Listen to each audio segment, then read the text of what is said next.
दोस्तों, प्रेमानंद जी महाराज कहते हैं, जब मन ही दुश्मन बन जाए तो जीतने का एक ही रास्ता है, उसे समझाना, स्वीकार कराना और प्रभु के नाम में बांध देना। प्रेमानंद जी महाराज कहते हैं, जब आप भजन करने बैठते हैं, जब आप भगवान का नाम लेने की कोशिश करते हैं, तभी मन अचानक कहीं और भागने लगता है।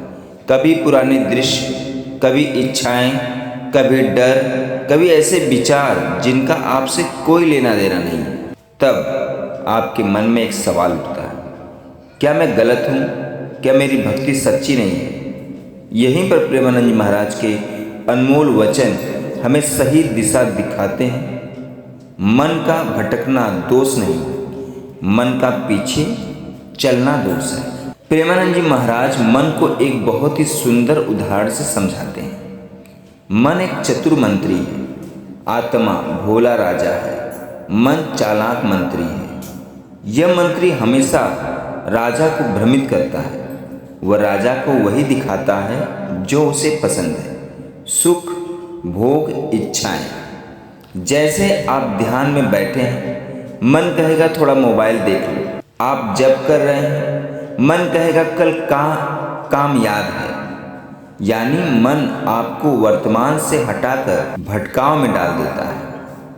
यह बहुत महत्वपूर्ण प्रश्न है, भजन करते समय बुरे विचार क्यों आते हैं? यह बहुत महत्वपूर्ण प्रश्न है और इसका उत्तर जानना ही आध्यात्मिक यात्रा की शुरुआत है। मन का स्वभाव ही चंचल है, मन कभी स्थिर नहीं रहता। भगवान श्री कृष्ण ने भी कहा है, मन बहुत चंचल है और बलवान है। पुराने संस्कार बाहर आते हैं, हमारे अंदर वर्षों के विचार, इच्छाएं और अनुभव जमा होते हैं। जब हम शांत बैठते हैं तो वही सब बाहर आने लगता है। मन विरोध करता है। प्रेमानंद जी महाराज कहते हैं, जब आप सही रास्ते पर चलते हैं तो मन विद्रोह करता है, यानी आलस आएगा, नींद आएगी, गलत विचार आएंगे। ये सब संकेत हैं कि आप सही दिशा में जा रहे हैं। क्या नकारात्मक विचार पाप है? यह एक बहुत बड़ा भ्रम है।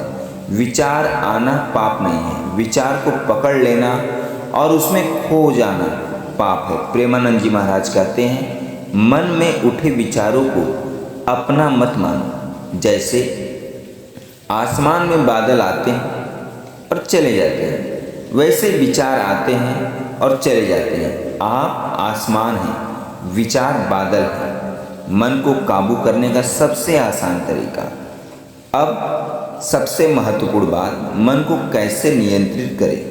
नियमित नाम जप करें, यह सबसे शक्तिशाली उपाय है। रोज एक निश्चित समय तय करें, एक ही नाम का जप करें, जैसे राधे राधे, राम राम, कृष्ण कृष्ण।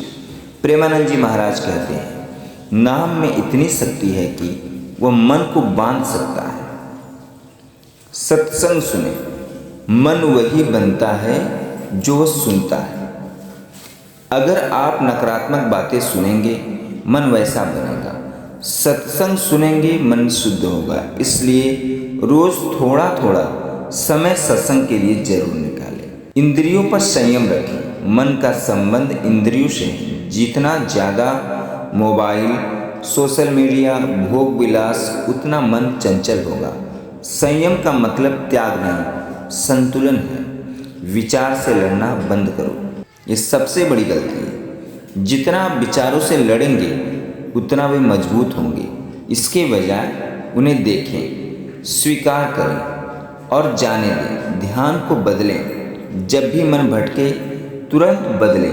नाम जप करें, भजन सुने, भगवान की मूर्ति देखें। ये तकनीक बहुत प्रभावी है।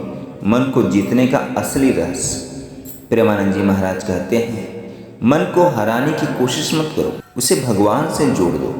यानी मन को दबाना नहीं है, मन को दिशा देनी है। जैसे नदी को रोकना नहीं जा सकता, लेकिन उसे सही दिशा दी जा सकती है। साधना में आने वाली बाधाएं, जब आप आध्यात्मिक मार्ग पर चलते हैं तो कुछ समस्याएं आती हैं। आलस, कल कर लेंगे, कल से करेंगे, उबन, मन नहीं लग रहा है, संदेह, कुछ फायदा भी नहीं हो रहा है या नहीं, ये सब मन की चाल है। कैसे पहचाने कि आप सही रास्ते पर हैं? अगर आपके साथ ये हो रहा है तो समझिए आप आगे बढ़ रहे हैं। भजन में मन नहीं लग रहा है फिर भी आप कर रहे हैं। बुरे विचार आ रहे हैं फिर भी आप डटे हैं। आलस आ रहा है फिर भी आप उठ रहे हैं। यही असली साधना है। आध्यात्मिक शांति कैसे मिलेगी? शांति बाहर नहीं, अंदर है। प्रेमानंद जी महाराज कहते हैं, जब मन शांत होगा तभी आत्मा का सुख महसूस होगा। शांति पाने के 3 सूत्र हैं: नाम जप, सत्संग, समर्पण। समर्पण सबसे बड़ा उपाय है। अंत में एक ही उपाय बचता है, समर्पण। भगवान से कहें, हे प्रभु, मेरा मन मेरा नहीं है, ये आपका है। जब आप छोड़ देते हैं तब भगवान संभाल लेते हैं। एक छोटी सी कहानी। एक व्यक्ति रोज ध्यान करता था लेकिन उसका मन बहुत भटकता था। वह परेशान होकर संत के पास गया। संत ने कहा, जब मन भटके तो उसे पकड़कर मत बैठो, बस भगवान का नाम लेते रहो। कुछ महीनों बाद वह व्यक्ति वापस आया और बोला, अब मन शांत हो गया है। संत मुस्कुराए और बोले, मन नहीं, तुम्हारी पकड़ ढीली हुई है। अंतिम संदेश। अगर आपके मन में उल्टे सीधे विचार आते हैं तो घबराइए मत। यह आपकी कमजोरी नहीं, यह मन की प्रकृति है। प्रेमानंद जी महाराज का संदेश बहुत स्पष्ट है। मन को जीतना नहीं है, मन को भगवान में लगाना है। निष्कर्ष यह है कि मन चंचल है, यह उसी प्रकृति का है। विचार आना सामान्य है, उनसे डरना नहीं। नियमित साधना ही समाधान है। याद रखें, मन भटके तो निराश मत हो, क्योंकि वही भटकता मन एक दिन भगवान में भी लगा सकता है। आज के लिए बस इतना ही। दोस्तों, अगर ये वीडियो अच्छी लगी हो प्रेमानंद जी महाराज के लिए चैनल को लाइक, शेयर, सब्सक्राइब जरूर करिएगा। पूरा वीडियो देखने और सुनने के लिए हमारी ओर से धन्यवाद दोस्तों।